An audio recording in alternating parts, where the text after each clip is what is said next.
Right, well it's just coming up to 20 past 5. And here I am again on Dartmoor. I've parked in the car park behind the, I think it's called the Dartmoor Inn. Public car park there, just down there. On our way up to Brat Tor at the moment. There's Brat Tor there in the background. We're going over the top of Brat Tor. I'm not sure whether I'm going to camp at Bleak House, or I might go on to Lint's Tor. Not sure yet. Let's see what the time is, because like I say, it's just coming up to 20 past 5 now. I think sunset's at 7:15, half 7, something like that. So I'll see how I get on. Yeah, that's the way I'm going. Weather certainly looks nice today. I think tonight the weather's quite nice as well. And tomorrow morning I think there might be some rain, but it doesn't matter. I'll be on the way home then anyway. Right, let's crack on. Well, that's the way I've just come from. Down there in the middle, just down here. Ooh, just down there, that's the track that I walked along. There's a car park just at the other end of it. I don't know if you can see, but down there in the valley there's there's 2 tents in front, and there's another 4 over to the right a little bit. One of them is yellow. There's a river running down there in the bottom of the valley, and last time I wild camped up here, I was probably wild camping about over around here somewhere, down in the valley. But I'm now heading up. That's a Brat Tor up the way up there. But I'm walking up in between here and over the top. Like I say, there's a ruin just down the other side next to a river. I might stop there, or I might go on to Lint's Tor. I'm not sure yet.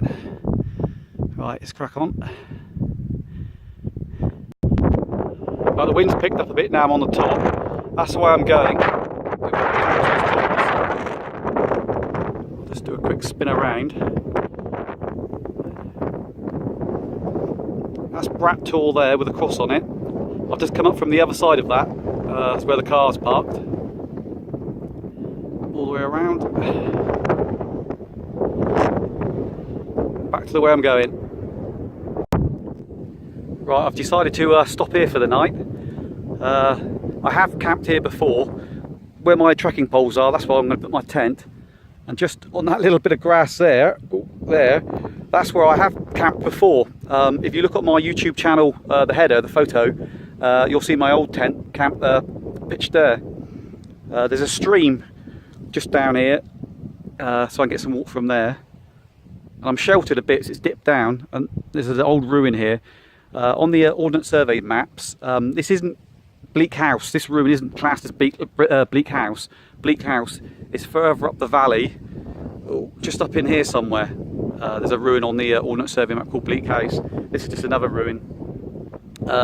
Brat Tor is over the other side of the hill there. But it's just starting to get in a little bit darker. What's the time now? Time now is about 20 past 6, so I think I'd rather set up now. I don't want to go on too far. I didn't give myself enough time really, but it doesn't matter. At least I'm out. Right, let's pitch the tent.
Right, there it is, all pitched.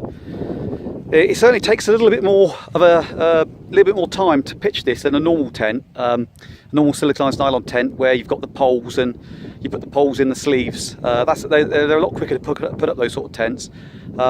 This one, a little bit more hassle, but it goes up quite easy, and it's quite easy to get quite a good pitch, really.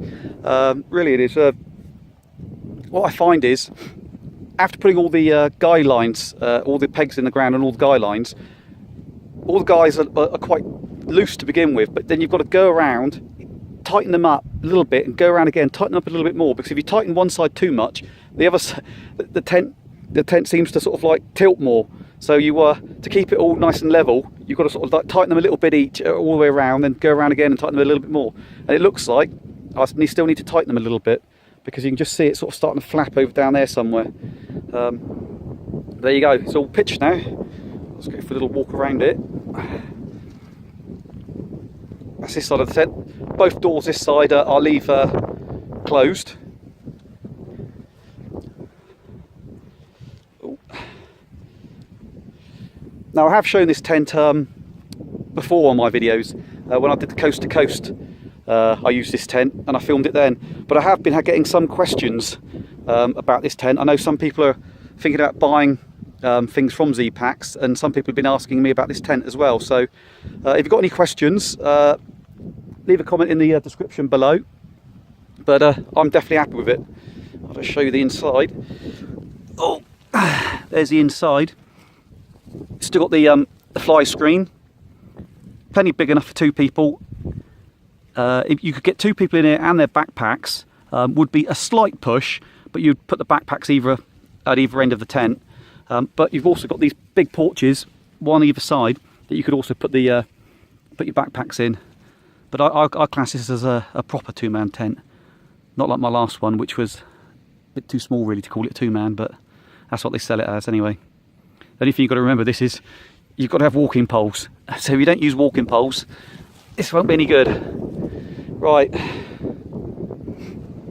think I'll get some food on the go now, a bit hungry. The water from the river's a little bit higher than it was last time I was here. It looks quite brown. It's a runoff for all the peat going into the river, so this might become out a little bit discoloured. We'll see.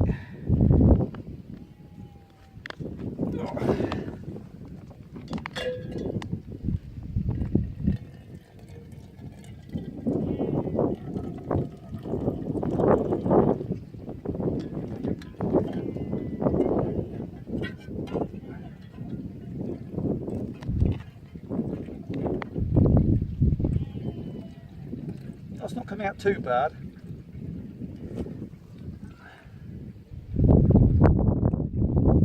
Slightly discoloured, but it's not too bad. The filter's taking out a lot of the debris.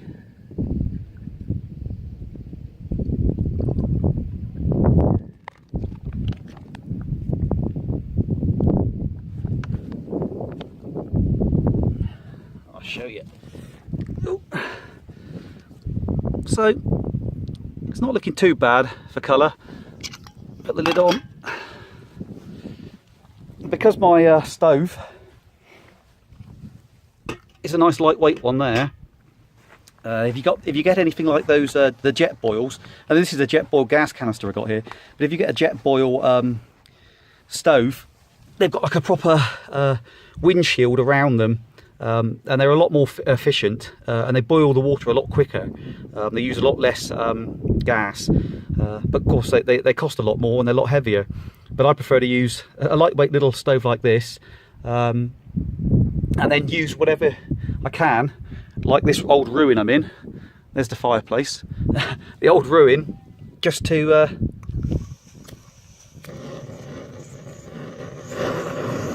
shelter it a little bit.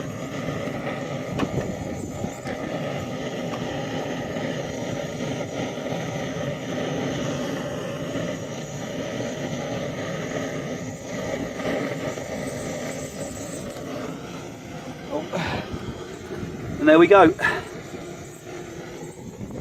Come back in a minute, that should be boiled. Right, on the menu tonight, it's a Adventure Foods minced beef and hot pot. Over there, oh, I've got my, I got like an oat bar thing and a coffee as well. Have that in a minute. But a little tip for you, I quite like these Adventure Foods. I prefer the Mountain House ones, but these are quite nice as well. These are these freeze-dried things. This one here says that you should put boiling water in, which I have done, seal the top and leave it for 10 minutes. I find that all of these freeze-dried meals, whatever it says, if it says 10 minutes, leave it 15. Go half as long again, just to make sure that it is hydrated properly.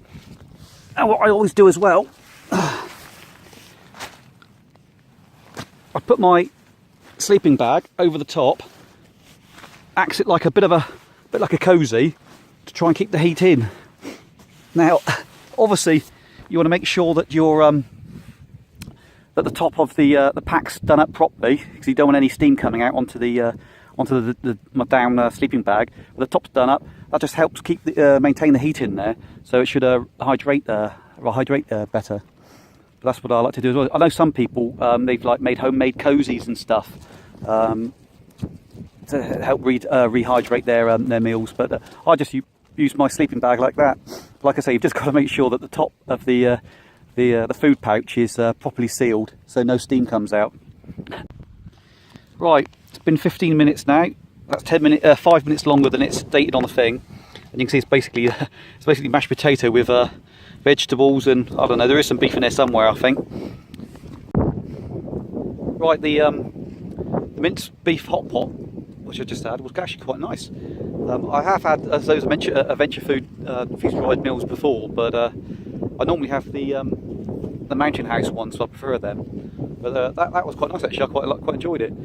But I'm not really that fussy with food. I tend to eat anything.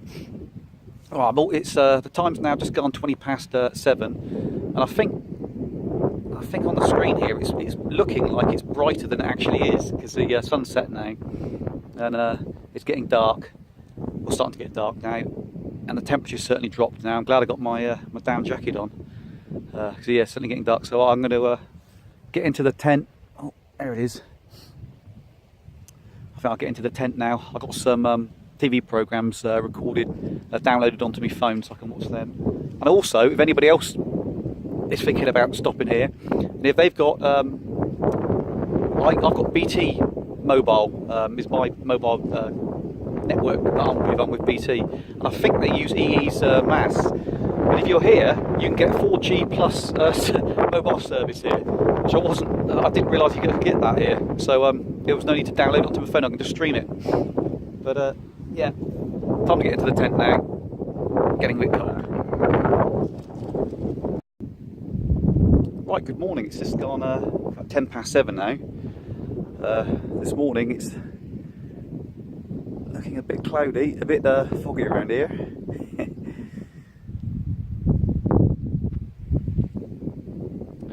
This is where, if you didn't know exactly where you were, this is where people do unfortunately get lost up here on the moors, because it's quite featureless and it's very easy to lose your way. But I know exactly where I'm going. Just got to go up over Brat Tor again.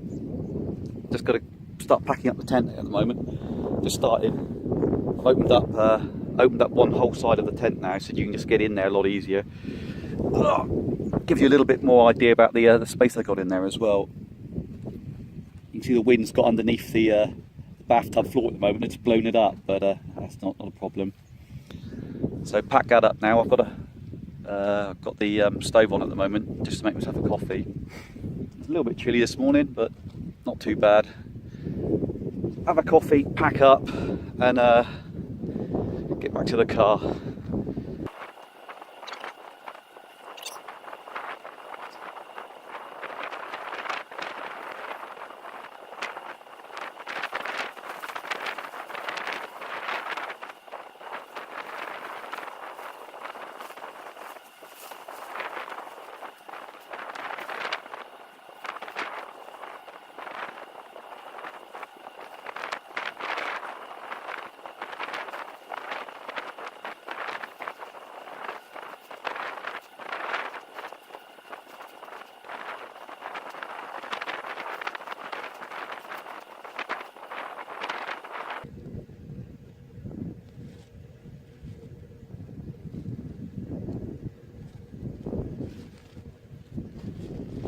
There we go.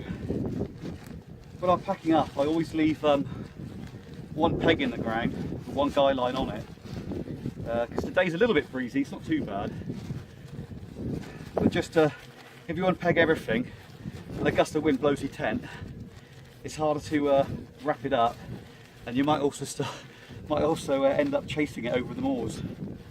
So that's why I always leave one peg in until the end. And as per usual, it doesn't quite go back in the bag as neatly as it came out. That's alright.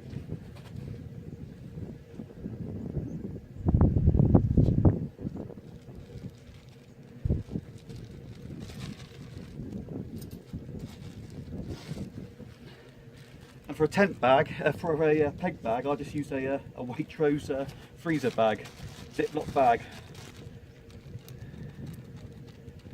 Nice light, you can see what you're doing. Goes down the side.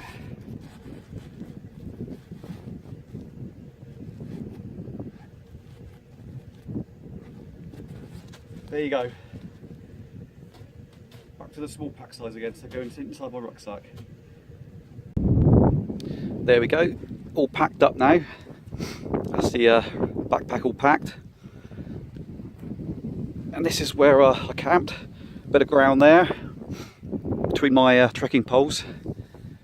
As always, leave no trace, so no rubbish anywhere, no turf's been dug up, no fire pit. Time to head back over. That's the way I'll be going, back over there. When I start leaving, I'll film a bit more just to show you just how hard it can be to navigate in these sort of conditions. But luckily I know exactly where I'm going.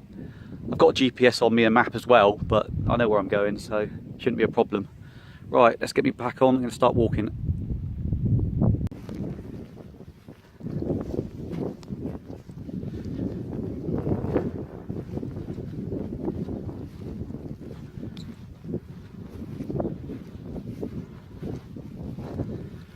If I spin around again, is where the ruin is. So just walking for what's that, a minute or so, and I've lost the one landmark that I could see, the one thing that would help me know where I would be on a map. And now I'm just in the middle of a featureless up here in the fog. But anyway, let's put the camera away, because I know that that way is where Brat Tor is. Right. I don't know if you can see it, but that's Brat Tor right in front of me with the cross on top. I think it's called Widgery Cross, something like that. Must be only no more than, I don't know, 50 metres in front of me, no more than that. And you can't see it. Oh, it's now coming to view.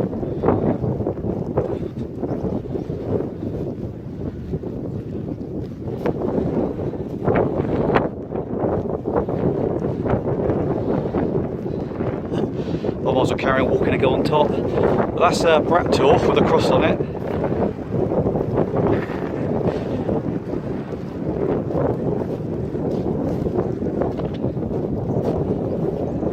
Well, in fact, I'm not going to go up there because I know there's not going to be no view. But that's Brat Tor. That's a cross on it.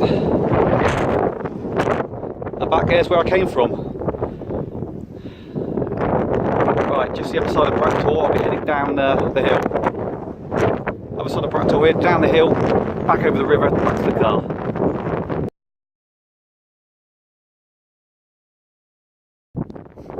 There we go, the river's down there, just crossed that. There's somebody over there camping, a couple of tents over there. Widgery Cross is right up on top of the hill, you can't see it, but it's in the fog up there. Now on the way back to the car, just up over here.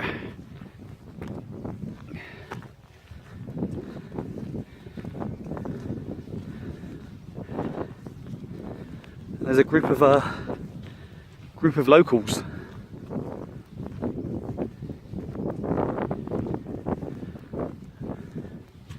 Wonder how tame they're going to be, if they're going to run off or hang around.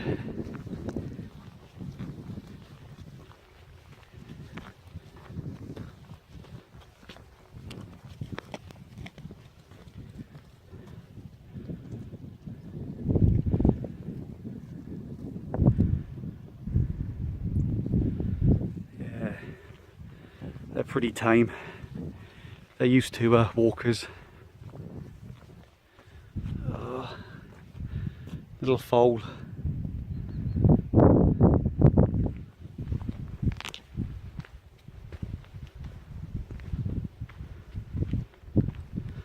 Right, let's get back to the car. Right, that's it. I'm back at the car now. I'm going to head off home. Don't forget to like and subscribe, because I should be posting some more videos on wild camping and gear and trails, long distance trails. If you've got any comments or questions, don't forget to leave them down below. And that's it for now. Right, thank you very much. Goodbye.